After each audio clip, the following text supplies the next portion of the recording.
Assalamualaikum warahmatullahi wabarakatuh. Perkenalkan, nama saya Linda Sabaralani NIM 86028771 dari Prodi PGSD di Universitas Terbuka. Baik, pada kesempatan hari ini saya akan memaparkan ilmu filsafat tentang mengawasi dan memperkuat ilmu pendidikan. Pada kesempatan kali ini saya akan memaparkan peran filsafat ilmu dan memperkuat ilmu pendidikan.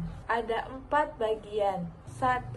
Filsafat ilmu sebagai mengawasi dalam memperkuat pendidikan. Bagian 1 ini yaitu filsafat ilmu mengawasi dan memperkuat ilmu pendidikan. Ada 3 poin. Pertama, eksistensinya, yakni layak untuk diakui dalam sebagai ilmu disiplin tersendiri. Kedua, keilmiannya.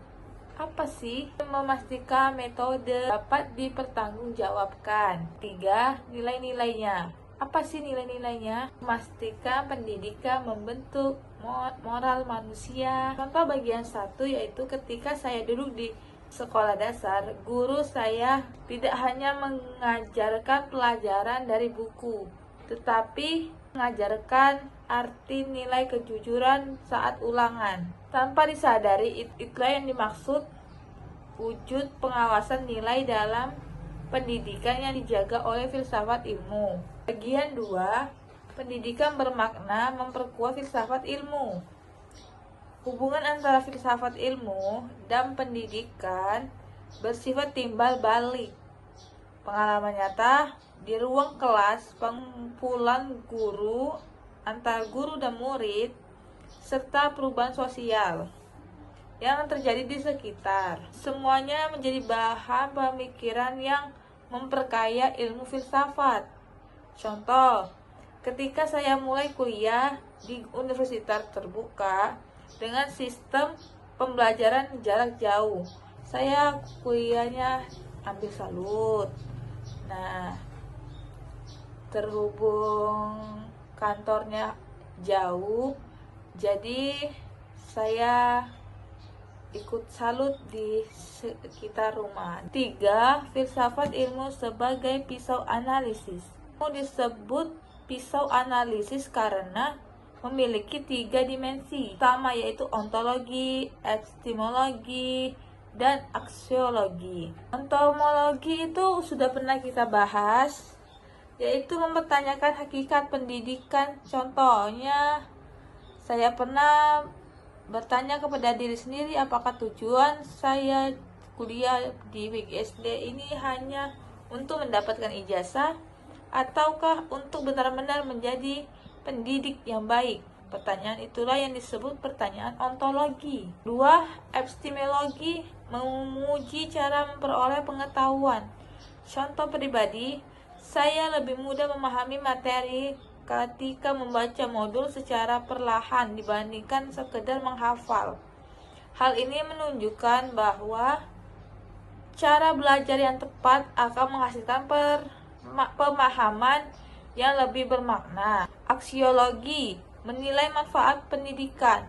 Contohnya ilmu yang saya pelajari di PGSD, saya harapkan kelak benar-benar bermanfaat ketika saya mengajar anak-anak di sekolah SD, bukan hanya tersimpan di atas kertas ijazah. Bagian 4, contoh konkret penerapan.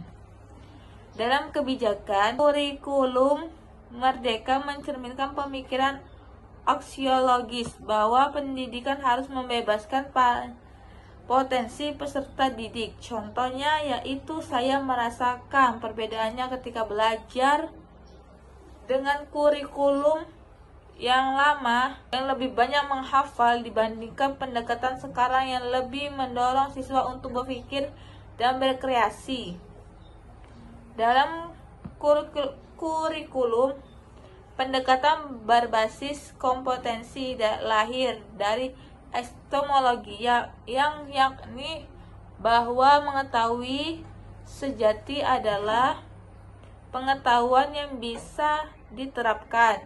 Contoh, di perkuliahan PGSD, saya tidak hanya belajar tentang teori, tetapi mengajar tentang menggunakan rancangan pembelajaran nyata yang bisa langsung diterapkan di kelas. Dalam pembelajaran, guru yang memiliki metode diskusi menerapkan pandangan ontologis bahwa murid adalah subjek aktif.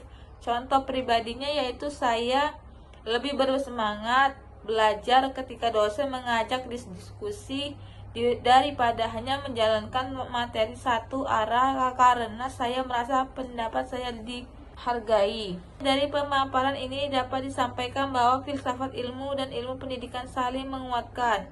Filsafat ilmu memberi arah dan alat analisis, sementara pendidikan memberi ruangan nyata bagi filsafat untuk terus berkembang dan relevan dalam kehidupan. Demikian presentasi saya. Terima kasih atas perhatiannya. Wassalamualaikum warahmatullahi wabarakatuh.